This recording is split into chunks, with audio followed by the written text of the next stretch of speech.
Presos já ocupam um quarto dos postos de trabalho em fábrica de Ribeirão das Neves, município da região metropolitana de Belo Horizonte. Qual a importância do trabalho para condenados e para o sistema carcerário? Qual é a situação no país? Esses são os principais temas de hoje do Pensamento Jurídico, uma produção da Associação dos Magistrados Mineiros, a AMAGES. Para falar sobre o assunto, nós vamos conversar com a juíza Miriam Vaz Chagas, que é titular da Vara de Execuções Penais de Ribeirão das Neves, na Grande Belo Horizonte. Ela é magistrada há 12 anos e já passou por 3 comarcas. Juizada Especial das Relações de Consumo de Belo Horizonte, Caeté, Ribeirão das Neves, onde está há 4 anos. Doutora Miriam, obrigado pela presença, é um prazer recebê-la aqui novamente no Pensamento Jurídico. Prazer é todo meu, Orion. Muito obrigado. Teremos ainda os 2 quadros, o Pensamento Universitário, em que estudantes de Faculdade de Direito, hoje da Escola Dom Helder Câmara, e no terceiro bloco a senhora fará a indicação de leitura para os nossos telespectadores no quadro Pensamento Literário. Doutora Miriam, como é que é esse programa de reinserção dos presos por meio do trabalho? Quem pode participar? Bom, primeiro vamos falar do trabalho. O trabalho é um benefício e um instituto que é consagrado em todas as legislações do mundo. E é um mecanismo essencial no processo de ressocialização de todo condenado. Então, olhando esse aspecto e verificando também o conteúdo do artigo 31 da Lei de Execuções Penais, que trata da obrigatoriedade deste trabalho para todo preso condenado... Isso está na lei, né? Isso está na lei. Todo preso condenado é obrigado a trabalhar. Que nós, em Ribeirão das Neves, especificamente para aqueles presos que estão hoje no regime semiaberto, que já iniciam o cumprimento da pena nesse regime, ou que ganham o benefício da progressão de regime e passam a estar nesse regime semiaberto, nós viabilizamos hoje um novo formato para que o preso possa estar prestando esse trabalho externo. Qual é? É o projeto das parcerias no trabalho externo. Então, o governo do estado, através da Secretaria de Administração Prisional, ele firma um termo de convênio com as empresas privadas e o preso passa a trabalhar exclusivamente nessas empresas conveniadas. É assim que tem funcionado hoje o trabalho externo na comarca de Ribeirão das Neves. Quantos presos hoje em Ribeirão das Neves e qual é o critério para participar? Tem relação, naturalmente, com o regime prisional que o senhor falou aí do semiaberto, né? Sem dúvida. Hoje a comarca conta com uma população carcerária da ordem de 8.800 presos, dos quais 1.500 hoje estão no regime semiaberto. Desses 1.500, nós temos cerca de 60% de presos inseridos nas parcerias. E 60% por quê? Porque muitos presos ainda não têm o direito de trabalhar externamente. Estão no regime semiaberto, mas estão passando por aquela comissão técnica de classificação ou ainda não cumpriram determinados requisitos previstos em lei. Então, nós temos hoje uma massa de 60% que chega mais ou menos a 900 presos hoje inseridos nas parcerias privadas. Uma questão que deve preocupar muita gente, tanto quem mora na vizinhança, sua própria empresa, é a questão da fiscalização. Como é que é feito? O preso sai da penitenciária, vai até o local de trabalho, depois retorna calmamente? Você tocou num ponto bastante importante, Orion, porque anteriormente, quando nós ainda não havíamos implantado esse programa em Ribeirão das Neves, o que nós tínhamos? O preso apresentava uma carta de emprego e de firmas que muitas vezes não eram constituídas regularmente. Então, eram cartas fraudadas e essas cartas eram um verdadeiro álibi para a impunidade. O preso ganhava o benefício do trabalho externo, saía extramuros, né? Ele ia mundo afora e, na verdade, quando o serviço de inteligência ia e detectava, esse preso não estava trabalhando. Estava tomando uma cervejinha aí. Isso, ou até mesmo cometendo novos crimes. Nós já tivemos inúmeros casos de flagrante de preso cometendo crimes durante o préstimo do trabalho externo. Então, Ribeirão das Neves procurou viabilizar um novo formato para isso, para propiciar que o ente estatal passasse a fiscalizar esse trabalho externo. E qual foi essa maneira? Foi estabelecendo essas parcerias. Então, a decisão judicial hoje, ela foi modulada para que o preso passe obrigatoriamente a trabalhar apenas nas empresas conveniadas. Nós temos hoje um cadastro de cerca de 9 empresas firmando esse convênio com a Secretaria de Administração Prisional. Então, hoje nós temos 2 unidades prisionais que assim, levantam a bandeira desse projeto, que é o Complexo Penitenciário Público-Privado e a Penitenciária José Maria de Alquimim, que são grandes parceiros aí nesse projeto. A empresa busca o preso Exatamente. Uma das condições previstas no termo de convênio é que a empresa proceda ao transporte desse preso da unidade até o local de trabalho e do local de trabalho até a unidade. Então, nós temos lá, vou dar um exemplo da empresa Saks, que vem com o ônibus dela, busca o preso às 6 da manhã e devolve fim do horário de trabalho, que se dá por volta das 16, 17 horas. Ou não? Como é que... Vão dentro do ônibus da empresa. A empresa, além disso, ela faz a ficha de ponto desse preso, desse condenado. Então, essa ficha ela é enviada à unidade prisional e isso propicia de forma muito satisfatória a fiscalização anteriormente inexistente desse trabalho externo. Antes nós não tínhamos qualquer fiscalização. Como que a Polícia Militar poderia fiscalizar uma massa de 900 presos que estão na rua hoje? Né? Então, assim, não havia a menor condição de fiscalização. E hoje não. Hoje o próprio empresário é que é um parceiro no sentido de executar esse processo de fiscalização do labor executado pelo preso. Muito bem. Doutor Emílio, eu vou fazer um intervalo. Eu gostaria que no próximo bloco só contasse para a gente ainda como funciona esse contrato de trabalho. Se tem carteira assinada, se tem salário, se tem remuneração, qual que é a vantagem que a empresa tem e do próprio preso e também os benefícios para o sistema carcerário. A gente volta então em instantes.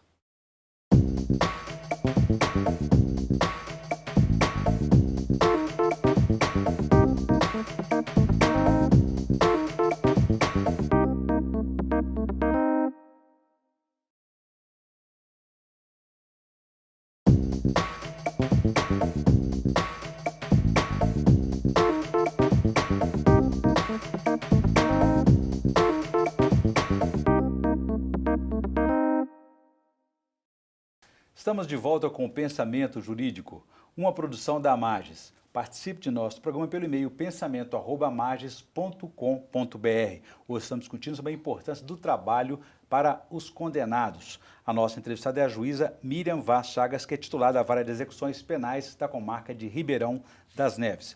Doutora Miriam, deixei para você uma questão no bloco anterior a respeito desse contrato de trabalho. Como é que se faz isso? Eles têm direito à carteira assinada, salários, ou a vantagem é só na remissão da pena, na redução da pena? Não, além da remissão da pena, não há para o empresário a necessidade, ele não se vincula ao recolhimento de qualquer verba trabalhista ou previdenciária. Então, sob esse ponto de vista, é bastante assim, vantajoso para a empresa. E o sentenciado, o condenado, ele recebe um salário mínimo, isso está estipulado na comarca, o que é previsto na legislação executiva penal, porque nessa legislação é previsto que o sentenciado deve ganhar ao menos 3/4 do salário mínimo. Mas, em Ribeirão das Neves, nós estabelecemos o valor de um salário e o empresário ele recolhe através do DAI, do Documento de Arrecadação Estadual. Então, ele só tem esse trabalho. Então, tem vantagem nesse ponto também. Ele tem muita vantagem, porque ele recolhe num documento único. Então, digamos que ele tenha 50 presos trabalhando para ele, ele chega ao final do mês, emite esse documento, recolhe uma única verba que é destinada aos presos através das próprias unidades prisionais. Então, ele não tem sequer que realizar pagamento, ele não tem problemas de ordem trabalhista. Disciplina interna. Disciplina, se o preso eventualmente dê algum tipo de problema, ele pode solicitar à unidade prisional que troque. Entendeu? Ele não é obrigado a ficar com um preso que não está respondendo. Algum tipo de medida. Exato, ele avisa o diretor da unidade e esse diretor prontamente ele troca o preso por outro. Então é assim que funciona, e essa é muito vantajoso. composição do salário, ele recebe esse salário, para onde vai esse dinheiro? 25% é destinado a uma conta pecúlio, né?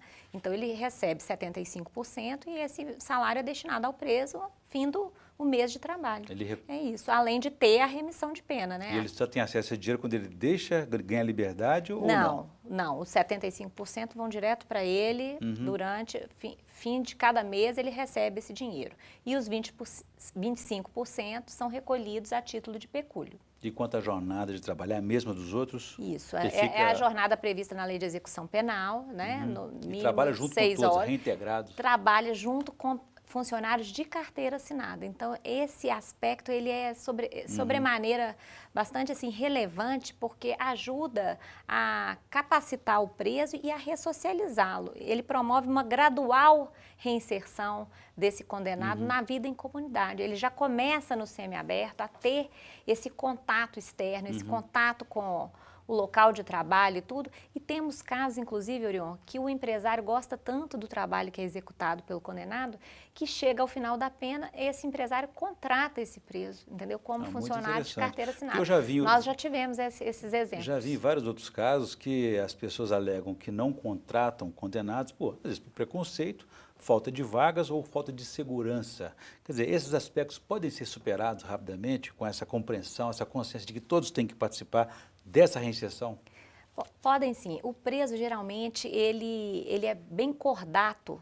Lógico, nós temos exceções, nós temos presos perigosos que não são sequer indicados a trabalhar nesse formato.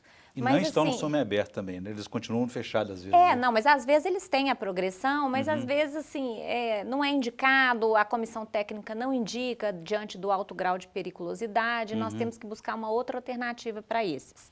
Mas, na grande maioria, o preso ele tem muita vontade de trabalhar porque ele sai daquele ambiente prisional e daquele ambiente de ócio.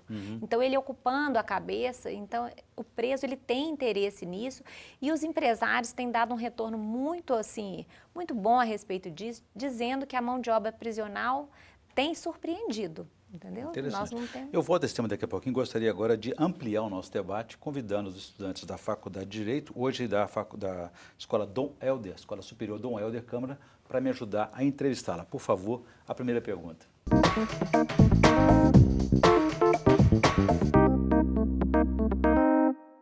Diante da dificuldade de se encontrar empresas parceiras, não seria o caso de se ampliar modelos como a APAC? Tertuliano, é uma boa pergunta essa sua. Agora, nós temos que ver o seguinte, Ribeirão das Neves nós não temos a APAC ainda. E o sistema convencional, não há como nós simplesmente olvidarmos do sistema convencional que deve conviver de forma complementar com as APACs. Eu acho assim, a APAC é uma excelente alternativa, eu sou uma grande entusiasta do sistema APAC, mas assim, para esse formato das parcerias, a gente tem que tentar contornar essas dificuldades de uma outra maneira. Qual é a maneira? É sensibilizar o empresário da necessidade de estar acolhendo esses condenados que não têm aquele perfil que possa ser, assim, digamos, inserido nas APACs. Qual a influência do trabalho na desconstrução da figura do inimigo e no preconceito com esse detento? Suelen, o trabalho ele é um mecanismo essencial no processo de ressocialização do indivíduo. E a partir do momento que nós inserimos esses presos, esses condenados nessas parcerias, esse processo gradual, ele realmente ele propicia uma ressocialização imensa do condenado nesse aspecto. É isso que você falou, vai desconstruir a figura do indivíduo criminoso e nós vamos construir uma nova figura, qual seja a do indivíduo que trabalha, a do indivíduo que quer buscar uma nova vida e se reinserir de forma adequada à sociedade e ao mercado de trabalho. Na sua opinião, as empresas estão interessadas na ressocialização dos presos ou na mão de obra barata? Alessandra, nós não podemos ser inocentes de imaginar que as empresas, ao contratarem presos, não busquem algum tipo de benefício. É óbvio que, primeiramente, o que sensibiliza o empresário hoje, nós temos buscado, assim, aumentar o nosso número de parcerias e quando nós demonstramos que eles não têm que eles têm muita vantagem por não estarem submetidos ao pagamento de verbas trabalhistas ou de verbas previdenciárias, esse é o primeiro mote, esse é o primeiro incentivo. Mas a partir do momento que eles têm em sua empresa presos que prestam um excelente trabalho e tudo, os empresários têm hoje, eu tenho tido o retorno desses empresários, eles têm se sentido satisfeitos em participar desse processo de ressocialização, porque é um dever não só do Estado, é um dever de toda a sociedade. Então, o empresário, ele tem, assim, nós estamos buscando sensibilizar que esse medo, esse preconceito deve ser vencido, porque vantagens há de ordem financeira, mas também vantagens de ordem social. E repercute na imagem dessa empresa, porque é um projeto, representa um projeto de responsabilidade social. Isso é Sem importante dúvida. virar também perante a sociedade. Sem dúvida. Bom, doutora Mira, eu vou fazer um intervalo. Eu gostaria que no próximo bloco a senhora falasse para a gente sobre os efeitos desse trabalho, sobre todo o sistema carcerário e sobre aqueles que ainda não participaram. Eu volto daqui a pouquinho, agradecer também a participação dos estudantes da Faculdade de Direito, Dom Helder. A gente volta então em instantes.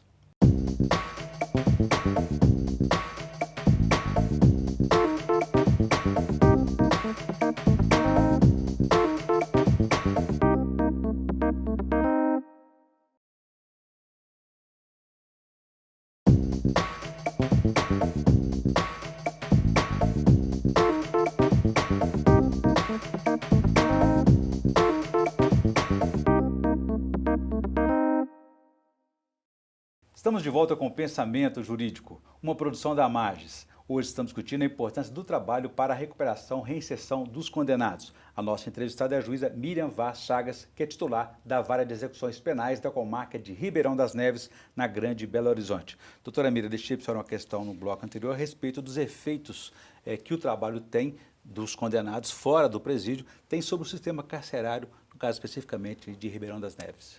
O principal efeito benéfico que o trabalho traz é diminuir o ócio e o seu efeito devastador no curso do cumprimento da pena. Você imagina presídios, unidades prisionais que têm 2.500 presos, 2.040 presos, 1.800 presos, se essa massa toda não fosse para as ruas trabalhar, nós teríamos digamos assim, um movimento de tensão dentro das unidades. Já é uma escola especializada, né? Exato. E o próprio Estado não teria condições de conter, né, essa massa dentro das unidades prisionais dia e noite, 24 horas. Então, esse primeiro efeito de que é a diminuição do ócio é o mais importante deles e, de forma consequente e óbvia, é o efeito maior e o que o Estado busca e a sociedade busca é realmente ressocializar esse indivíduo de modo que ele não volte a delinquir.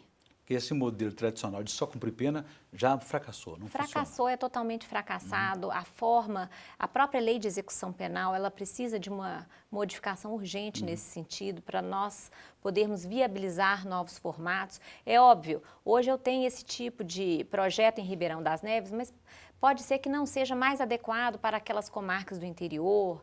Essas comarcas do interior, eventualmente, podem firmar acordos ou convênios com as próprias prefeituras, com os entes públicos. O contexto é outro, né? Isso, então, assim, nós temos que ter mecanismos. Hoje o juiz tem que ter uma certa dose de criatividade para realmente fazer cumprir a diretriz do trabalho externo no regime semiaberto de forma a diminuir, distensionar o sistema prisional. Porque a cabeça do preso, cumprindo pena, continua naquela frequência, né? Quer dizer, a realidade que o levou para lá foi o crime. Se ele não tem alternativa, ele vai continuar pensando nesse crime. Claro. Muita gente até nunca trabalhou, né? Não é verdade? Muita gente. Nós temos casos, assim, de presos que estão ali, que muitas vezes se recusam, ou às vezes estão regredidos, porque os presos no curso da execução penal, eles costumam cometer faltas graves durante a execução da pena.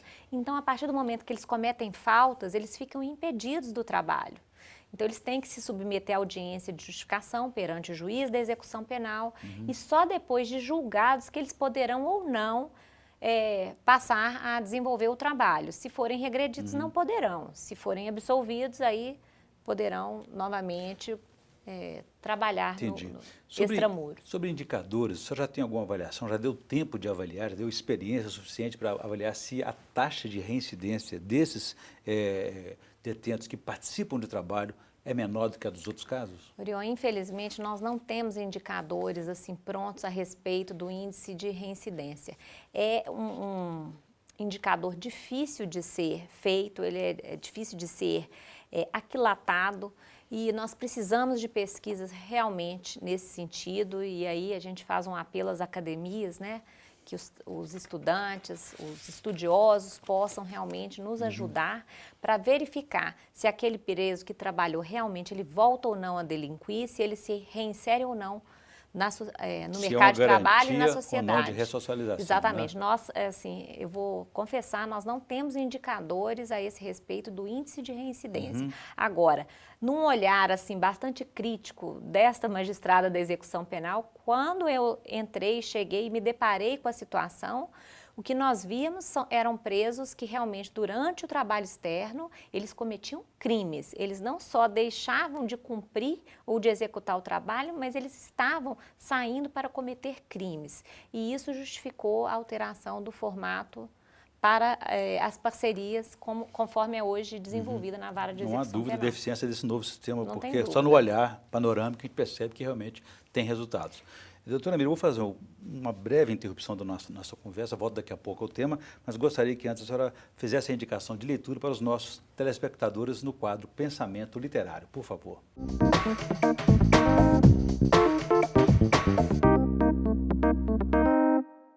Em que pese eu goste de ler muita ficção, mas ultimamente eu estou mergulhada em assuntos ligados à execução penal. Então eu gostaria de indicar este livro aqui, Filhos do Cárcere, Limites e Possibilidades de Garantir os Direitos Fundamentais dos Filhos das Mulheres Privadas de Liberdade no Brasil. Ele foi escrito pela minha dileta amiga e promotora de justiça, Vanessa Fusco Nogueira Simões, e ele trata do direito subjetivo público dos filhos das encarceradas. Qual seria a melhor alternativa a ser viabilizada em termos de políticas prisionais, mas que tenham foco direto do direito maior, que é o interesse do menor. Então, uma boa indicação. Leitura... Aliás, doutora Miriam, a situação da mulher no cárcere é muito mais grave do que a do homem, não é? Sem impressionante dúvida, isso, sem né? dúvida. Quer dizer, elas não têm, apesar dos direitos serem iguais, ou deveriam ter alguns direitos. Porque ainda tem a questão da maternidade, que é uma questão que, assim... de preconceito é muito grande também. Muito grande. Nós temos dificuldades de encaminhamento, de providenciar o aleitamento materno, enfim. Há questões particulares acerca do encarceramento feminino. Em Ribeirão das Neves nós temos uma unidade prisional hoje apenas para mulheres, tem uma capacidade de 126 presos, nós estamos com ela superlotada, nós contamos hoje com 146 encarceradas e realmente, e com dificuldades de parcerias femininas. Nós estamos ainda com esse desafio ainda a ser enfrentado. É outra barreira, outro preconceito a ser derrubado. Difícil. Né? Eu já vi uma pesquisa também da academia, acho que foi da UFMG, dizendo que, duvidando da eficiência da ressocialização no meio do trabalho, porque muitas vezes falta capacitação, que às vezes eles ficam costurando bolas, coisas mais tradicional de presos, que isso, na verdade, se ele não aprende algo, e se ele for dizer depois no mercado de trabalho que ele costura bola, vai identificar que ele era um sentenciado ou um ex-sentenciado. Né? Como é que a senhora avalia a questão da capacitação do trabalho? Sem dúvida, nós não podemos querer tudo. Se o ofício é costurar bolas, e é isso que nós temos hoje nas nossas mãos, nós temos que incentivar isso, porque isso, de qualquer forma, vai evitar o ócio. Já é um bom começo. Mas não tem dúvida de que esse pensamento, esse argumento, ele é sim, ele tem a sua pertinência a partir do momento que nós precisamos de atividades que capacitem realmente o preso para uma futura função existente no mercado de trabalho, uma função, né, de pedreiro, de pintor, uma função que realmente agregue, que ele possa chegar no ambiente extramuros e ter realmente uma vaga de emprego prontamente viabilizada para ele ali. Nós sofremos, né, nesse momento de crise econômica com a sazonabilidade do mercado de trabalho. Então, também isso veio a refletir nas parcerias. Então, assim, nós estamos aí próximos ao mês de janeiro, em que as empresas dão férias coletivas aos empregados e muitas delas passam a recusar a mão de obra prisional também diante dessa desnecessidade. Então, nós também sofremos com esse tipo de questão que é normal, né, tanto fora quanto dentro das unidades. Mas é uma construção permanente, é uma construção permanente. Muito bem. Eu conversei aqui com a juíza Miriam Vaz Chagas, que é titular da Vara de Execuções Penais da comarca de Ribeirão das Neves, aqui na Grande Belo Horizonte. E falamos aí sobre a importância do trabalho e o programa pioneiro que ela desenvolve lá, de inserção de presos detentos no mercado de trabalho. Doutora Miriam, obrigado pela entrevista, foi um prazer recebê-la aqui e parabéns pelo trabalho. Eu é que agradeço, Ariel. É um prazer. Bom, nós agradecemos também, se você quiser participar, escreva para pensamento@amarges.com.br. Obrigado e até a próxima.